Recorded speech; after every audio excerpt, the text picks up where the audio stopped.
Well, it's been more than a year since one suicide caught me off guard. It caught me off guard because I always imagined him going out a different kind of way. Overdosing on drugs while having a threesome with two college girls is the one scenario I would have put money on. And what a way to go out if you did die like that. But suicide, that never crossed my mind, especially for someone who was living an amazing life. Traveling the world, experiencing so many different cultures, meeting famous people, having a career as a great writer, an amazing chef, hosting a TV show, an abundance of wealth. The list is longer than the number of times Joe Biden has sniffed a scalp. I remember seeing pictures of this guy at the beach with his girlfriend who was 42 at the time. This guy was 61. That's what made Anthony Bourdain's suicide shocking. Why would you kill yourself when you're living a life others would kill to have? Now, Bourdain said some questionable things in the past that should have raised some eyebrows, even for those who have to draw theirs on. In February 2018, he told People magazine, quote, "There have been times, honestly, in my life that I've figured I've had a good run.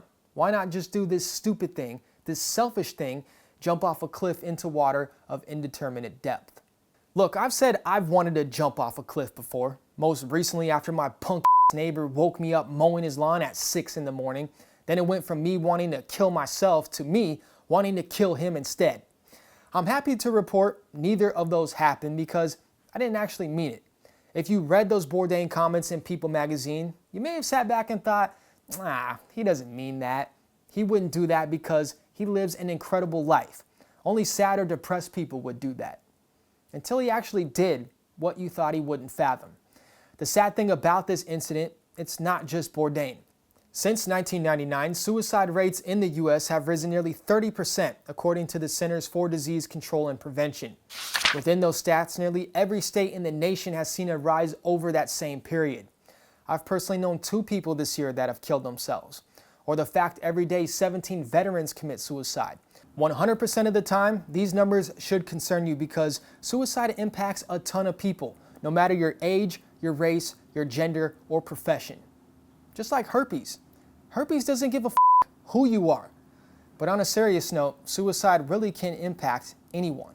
It all points to how we really don't know what goes on in each other's minds. At times we think we do, but we really don't. We can guess and we might be close, but still can't be sure. If the OG Miss Cleo couldn't read minds, then you definitely can't. Who asked you to go out of town? The stupid young one or the married one? The married one. That's what I thought. Call me now for your free reading. The only thing certain is uncertainty in matters like this. You never know what kind of issues or personal struggles people are dealing with. You never know how hard it may be for someone just to get out of bed in the morning and take on the world. We as people love to cover things up. Makeup is a perfect example of that. Some people wear so much damn makeup to the point their own mother wouldn't recognize them. Others have perfected the craft of masking their true emotions and emotional makeup, if you will.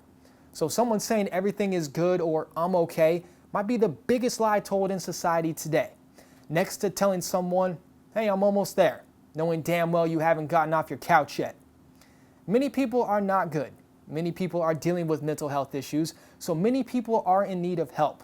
And that help can come in the form of just having someone to talk with.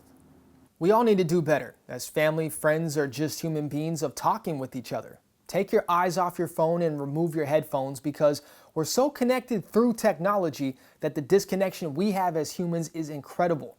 And I'll be the first to admit, it's hard to talk on the phone in the era of texting.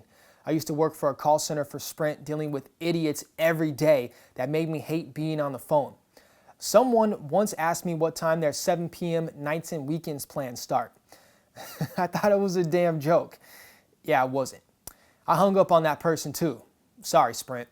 But for someone in need, a simple phone call can be exactly what they need. Ever since the news of Bourdain in 2018, I've made an effort to reach out to friends I haven't spoke with in a while, just to see how they are. Even the ones who are doing well, because you never really know. I hope you do the same. Who knows if Anthony Bourdain would still be alive if someone had reached out, or Kate Spade, or the non-famous person that committed suicide today that you'll never hear about. Maybe they did have someone to chat with and it didn't help. Maybe they had 13 reasons why they did it. Maybe it was just one. We don't know. The only thing we can try to work on going forward is being that person to help someone, whether that's through reaching out or through listening. Expressing your concerns to someone is so much better when it's to someone who is listening with the intent to understand, not with the intent to reply. Because we all need to vent or cry or talk things out at some point. Yeah, even you, Clarence Thomas. There's far too many people hurting in the world today and not enough people to hear them out. Not everyone has insurance to help cover the cost of seeing a therapist or has the money to pay for a session even when they do have insurance. 55% of psychiatrists accept insurance plans compared to 90% of other healthcare professionals. Out-of-pocket money for a therapy session can add up quickly, so while everyone may not be a therapist, everyone has time. Whether it's a couple of minutes or 30 minutes to talk, you have it. Take a break from stalking your ex on Facebook, harassing people on Twitter, or taking 20 selfies in the same pose no one wants to see anyways. You never know who may be hurting, and with a case like Anthony Bourdain, those in the most pain may be the ones we never expected to be. A great way to combat suicide is through conversation, talking about a topic that can be hard to talk about. If you or someone you know is in crisis, please call the National Suicide Prevention Hotline at 1-800-273-8255. What's up, everyone? My name is John Madden, and if you want to check out more of my work, visit my blog 2centbeatdown.net or hit that subscribe button.